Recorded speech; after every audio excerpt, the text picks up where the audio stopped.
De las montañas al mar, así fluye tu amor en mí. Solo tu sanidad será lo que me hace revivir.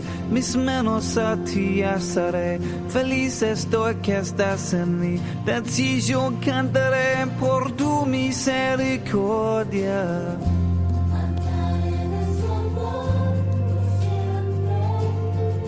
Cantaré de tu amor por siempre. Cantaré de su amor por siempre. Cantaré de su amor por siempre. De las montañas al mar, así fluye tu amor en mí. Solo tu sanidad será lo que me hace revivir. Mis manos a ti alzaré, feliz estoy que estás en mí. De ti yo cantaré por tu misericordia. Cantaré de tu amor por siempre. Cantaré de tu amor por siempre. Cantaré de tu amor por siempre. Cantaré de tu amor por siempre. Cantaré de tu amor por siempre. Cantaré de tu amor por siempre. Quiero celebrarte y danzar a ti en amor. Si el mundo te conociera, danzaría al igual como lo hacemos hoy. Cantaré de tu amor por siempre. Cantaré de tu amor por siempre. Cantaré de tu amor por siempre. Cantaré de tu amor por siempre. Cantaré de tu amor por siempre. Cantaré de tu amor por siempre. Cantaré de tu amor por siempre. Cantaré de tu amor por siempre. Quiero celebrarte y danzar a ti en amor. Si el mundo te conociera, danzaría al igual como lo hacemos hoy. Cantaré de su amor por siempre. Cantaré de su amor por siempre. Cantaré de su amor por siempre. Cantaré de su amor por siempre. Cantaré de su amor por siempre.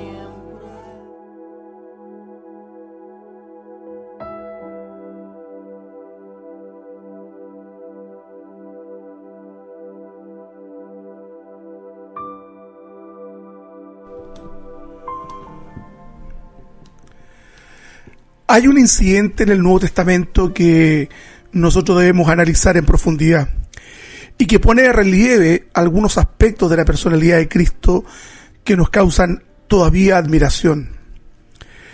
Usted me imagino que ha leído Lucas 7, del 11 al 17, 9 versículos, donde Jesús se encuentra con una viuda en Naín, un pueblo cercano a Capernaum, y este encuentro redunda en un beneficio a esta mujer.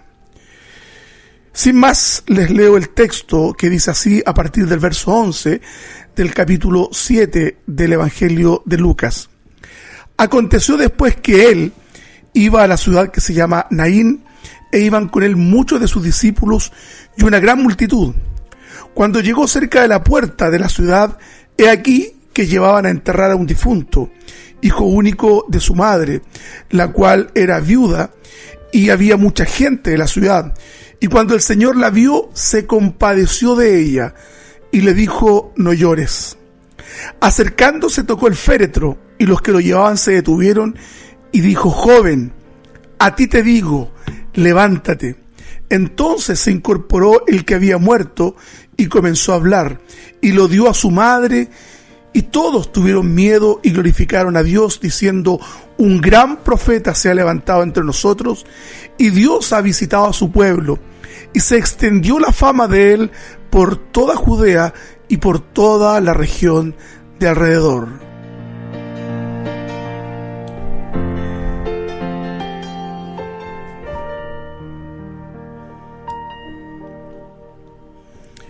Cristo se encuentra con esta viuda.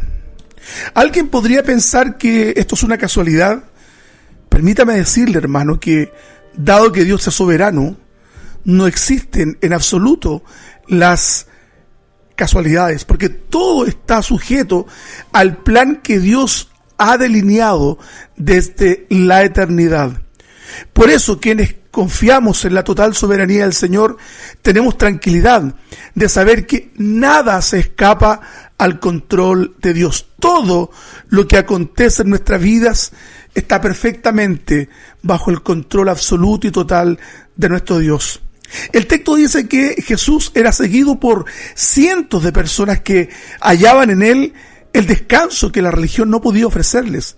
Era gente que estaba cansada de escuchar la soberbia de los maestros religiosos de su tiempo, de los escribas que con soberbia ya no se relacionaban con la gente común. No había en ese medio una palabra fresca, sino más bien una retahíla, un montón de mandatos que no tenían nada que ver con la palabra que el Señor alguna vez había revelado a los profetas. Más bien la religión se había suscrito a prácticas interminables que el cumplimiento de ellas hacían creer o hacían saber al resto que las personas que hacían aquello eran dignos de reconocimiento y también contenían una gran piedad admirable, pero en el fondo no era así. Por eso que la gente se volcó a buscar a Cristo. Es ciertamente que muchos iban por los panes y los peces, al igual que hoy día. Hay muchos que van detrás de Cristo simplemente porque Cristo llena ciertos aspectos del vacío de sus vidas, pero no hay una actitud del corazón a rendirse al señorío de Cristo. Finalmente es eso lo que Dios mandata de nosotros, es que nosotros nos posternemos delante del Señor reconociendo su señorío y reconociendo también que fuera de Él no tenemos nada y estamos expuestos a la pobreza espiritual más grande. Encontramos en este cuadro entonces una mujer sumida en el dolor. Dice el verso 12, cuando llegó cerca de la puerta, he aquí que llevaban a enterrar un difunto, hijo único de su madre, la cual era viuda, y había con ella mucha gente de la ciudad. ¿Puede usted, hermano, asimilar el dolor de una madre que había perdido todo el afecto más inmediato que tenía, un hijo? Había perdido un tiempo atrás a su marido y ahora tenía que sepultar a su hijo. Un dolor tras otro había vivido esta mujer que era originaria de este pequeño pueblo, de una aldea muy pequeña. E iban entonces en la procesión a enterrar a este joven. ¿Cuántas emociones, cuánto dolor! El sentido, hermanos, de la pérdida de un hijo, ¿puede haber algo más doloroso que cale tan profundamente en el corazón y en el alma nuestra que la muerte de un hijo? Nada más terrible que eso, ciertamente algunos lo han vivido.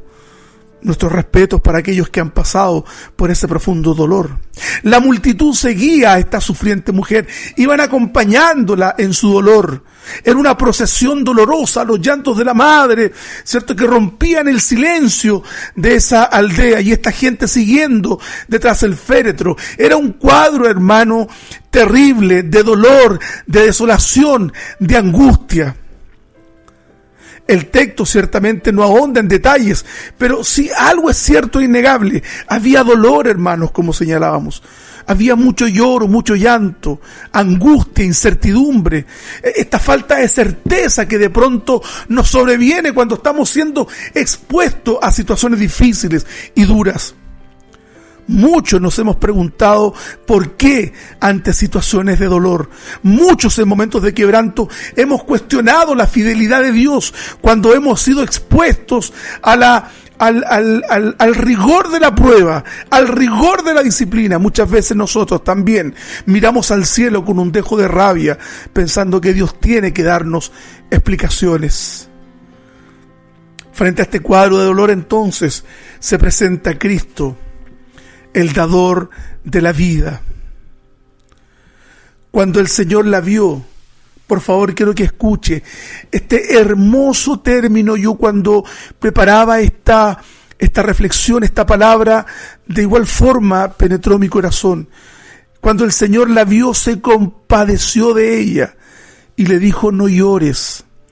Acercándose, tocó el féretro y los que la llevaban se detuvieron y dijo al joven: a ti te digo, levántate.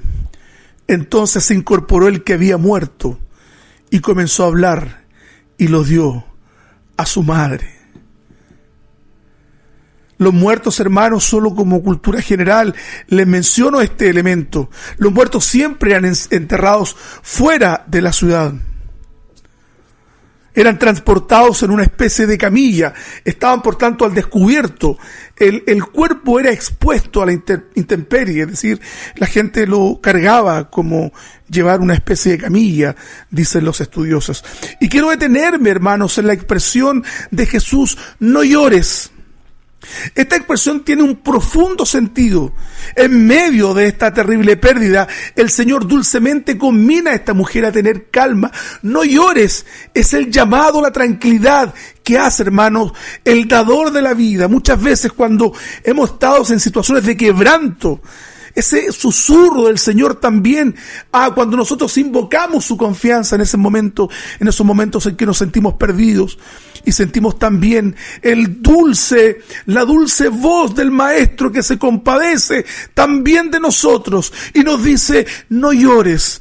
O en otras oportunidades nos ha dicho: no temas. ¿Ha sentido usted esta voz en la profundidad de su corazón cuando ha estado sometido al quebranto, a la angustia, a la incertidumbre, a la falta de certezas?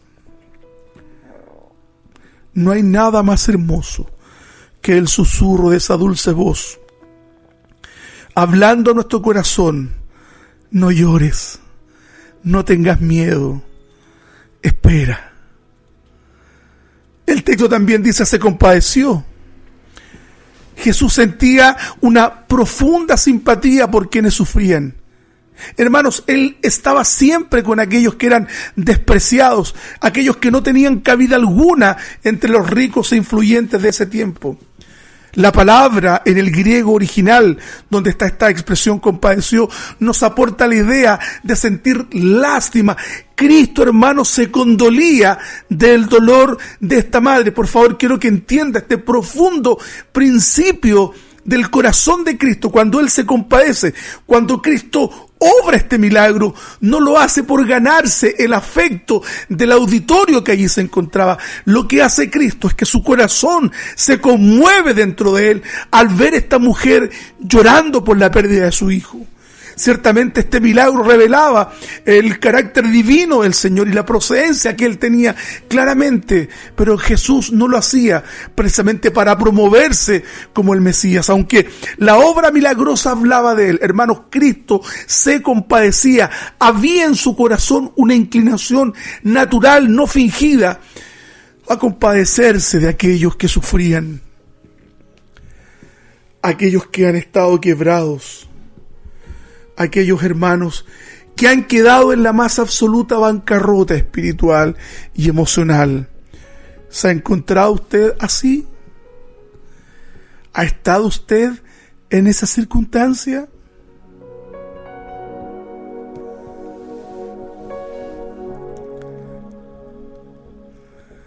Hermanos, se compadecía el Señor, es decir, toda la ternura de su corazón se vertía ante las lágrimas dolorosas de esta mujer por esta pérdida que había experimentado, que ciertamente era irreparable. El consuelo de Cristo frente a aquellas situaciones que nosotros no podemos manejar, sobre aquellas variables de la vida que nosotros no podemos operar. En aquellos momentos en que solo nos resta confiar y abandonarnos a la fe en aquel que ha rescatado nuestras vidas.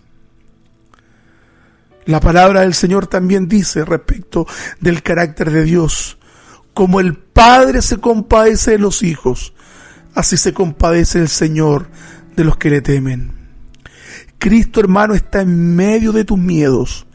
Cristo está en medio de tus angustias, pero también Cristo está en medio de tus alegrías, porque eres el protagonista de todas tus alegrías y de todas mis alegrías. En este texto encontramos también, hermanos, la autoridad de Cristo. Dice el texto que tocó el féretro y los que llevaban se detuvieron y dijo: joven, a ti te digo, levántate. Al encontrarse Jesús ante esta escena de dolor y el natural quebranto, se acerca revestido de su autoridad y le habla al joven: ¡Hey, a ti te digo, levántate! Cristo no es como estos curanderos que de pronto aparecen negociando los milagros en la televisión. Cristo no es Cash Luna. Cristo no es Maldonado. Cristo no es aquellos que han hecho de este tipo de cosas una mercancía para lucrar con ella. La intención de Cristo, hermanos amados, es la intención de un ser que se compadecía de otro y que venía ante él y hablaba con autoridad, con fuerza y con determinación. Jesús no tenía duda alguna de su poder sobre la muerte, de su autoridad para ordenar que el alma de ese joven volviera al cuerpo, al igual que lo había hecho Elías con la viuda de Sarepta. Quiero ponerlo, hermanos, en la lógica, en la coherencia de quienes estaban ahí. ¿Puede imaginarse usted la expectación que se suscitó en ese momento?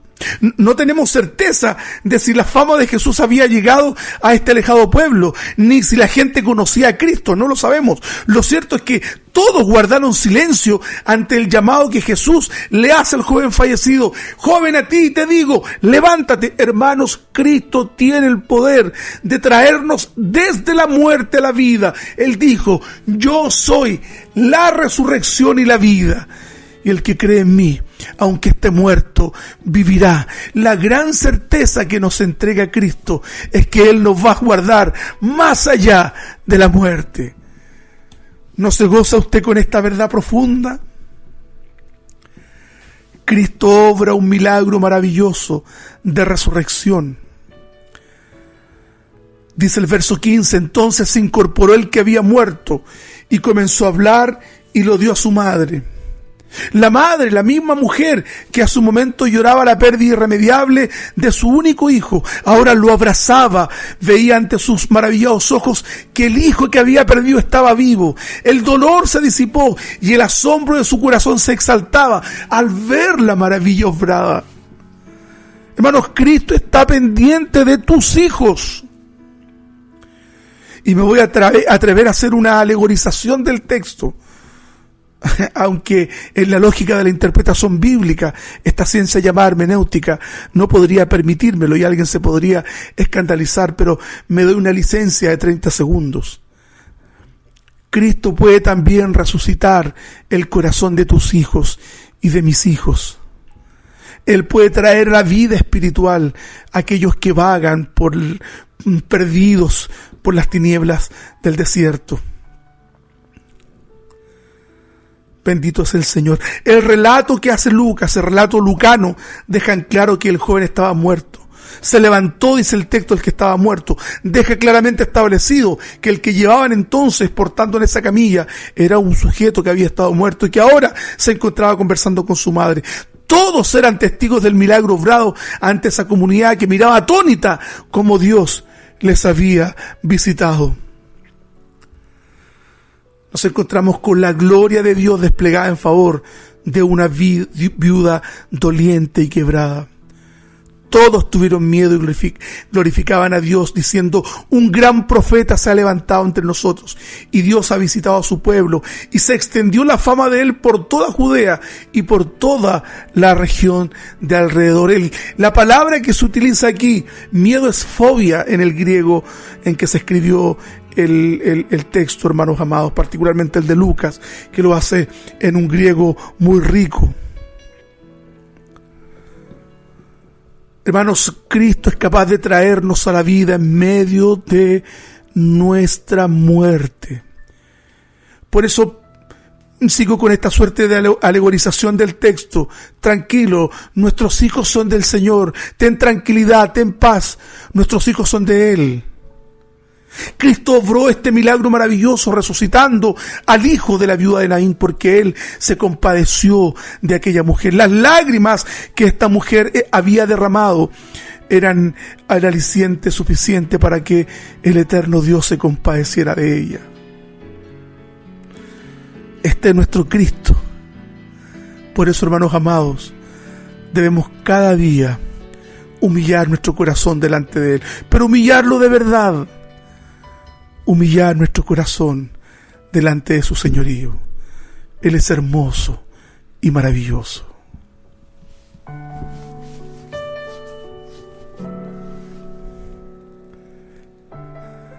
Gracias, Señor, porque eres bueno. Gracias, Padre, porque no hay nada que pueda compararse contigo. Eres hermoso, eres maravilloso. En esta hora, Señor, oramos. Oramos por aquellos que están sufriendo, Señor. Aquellos que están quebrantados, aquellos que están enfermos, aquellos que están sin trabajo, Señor. Oramos, Señor, por aquellos que han perdido la esperanza, por aquellos, Señor, que han transado la esperanza. Oramos, Señor, para que puedan recuperarla, Dios. Ponemos en tus manos todas nuestras necesidades y ponemos también, Señor, a nuestros hijos delante de ti, para que tú obres, a los hijos de mis hermanos de nuestra congregación. Padre, confiamos plenamente en ti. Tú has de sostenernos siempre. Eres hermoso y santo. Amén. Él es Jehová, Dios de la creación. Él es Jehová, Dios poderoso. Él es Dios fuerte, la roca eterna. Él es Jehová, tu Dios, tu sanador. Él es el gran yo soy, el Dios de Abraham. Jehová Shalom, el Dios de paz yo soy, el Dios de Israel, su Rey eterno. Él es Jehová, tu Dios, tu sanador. Canta aleluya. Canta aleluya, canta aleluya, canta aleluya. Él es Jehová, Dios poderoso. Él es Jehová, tu Dios, tu sanador.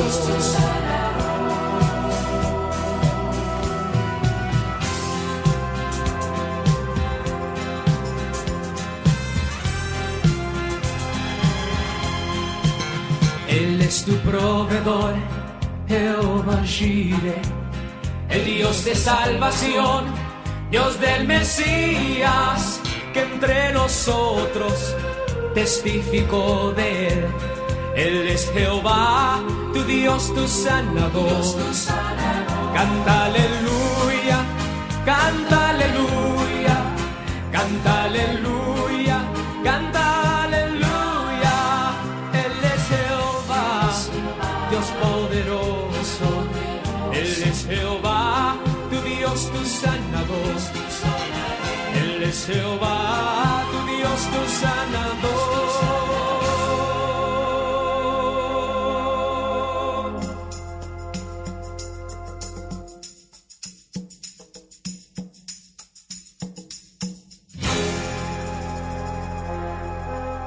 Ajá.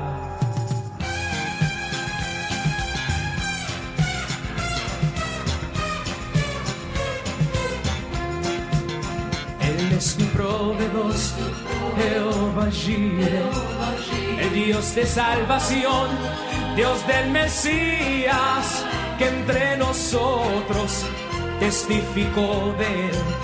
Él es Jehová, tu Dios, tu sanador. Canta aleluya, canta aleluya, canta aleluya, canta aleluya. Él es Jehová, Dios poderoso. Él es Jehová, tu Dios, tu sanador. Canta aleluya, canta aleluya, canta aleluya, canta aleluya. Él es Jehová, Dios poderoso. Él es Jehová, tu Dios, tu sanador. Él es Jehová,